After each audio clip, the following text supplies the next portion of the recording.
تو چونکہ اس قسم کے تعلیمات اللہ تعالیٰ دینی مدرسوں میں ہمیشہ کے لیے علماء و دین کے خادموں سے لیتا ہے، اور یہ مدارس جو ہے یہ مولویوں کے نہیں ہیں، یہ بھی یاد رکھو، یہ اسلام کے ہیں، اور اسلام آپ کا ہے تو یہ سارے مدرسے آپ کے ہیں۔ ایک مولوی ایک مہمان کو 2 ٹائم نہیں رکھ سکتا ہے۔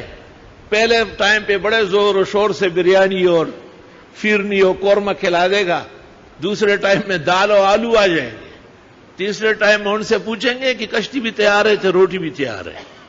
وہ قریب میں ایک دریا تھا، اس پہ کشتی لگتی تھی، لیکن آپ کو پتہ ہے ہمارے چھوٹا سا جو مدرسہ ہے اس میں 1200 طالب علموں کا 3 ٹائم کھانا پکتا ہے، اور 1 مہینے کا خرچہ 40 لاکھ کے قریب ہے، اور یہ 40 لاکھ ایسے جیسے 40 روپے۔ اس ممبر سے کبھی آپ سے اپیل نہیں ہوئی، اپیل کی کیا ضرورت ہے؟ اللہ وہ دن نہ لائے۔ توبہ استغفر اللہ، خاک ہو جائیں گے ہم تم کو خبر ہونے تک۔ بس ہم دارالحدیث میں بخاری شریف پڑھاتے ہیں، دعا کرتے طلباء سے، اور یہاں 5 نماز عاجز فقیر جب صحت میں ہو تو خوب پڑھاتا ہے، اور دعائیں ہوتی ہیں، وہاں تک جانے سے پہلے دعا قبول ہو چکی ہوتی۔ اللہ تعالیٰ کے فضل و کرم سے،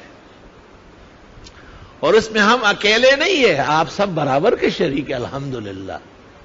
یہ مدارس ہمارے اکیلے ہوتے تو ہم بہت گناہگار و عاجز اور پریشان حال ہے، یہ بھی ختم ہو جاتے، لیکن یہ اسلام کے قلعے ہیں، توحید کی چھاونیاں ہیں، محمد الرسول اللہ کے سنت کی تفصیل و تشریح کے سبززار باغ ہے، جس پر ہمیشہ بہار رہے گا، کبھی خزان نہیں آئے گی۔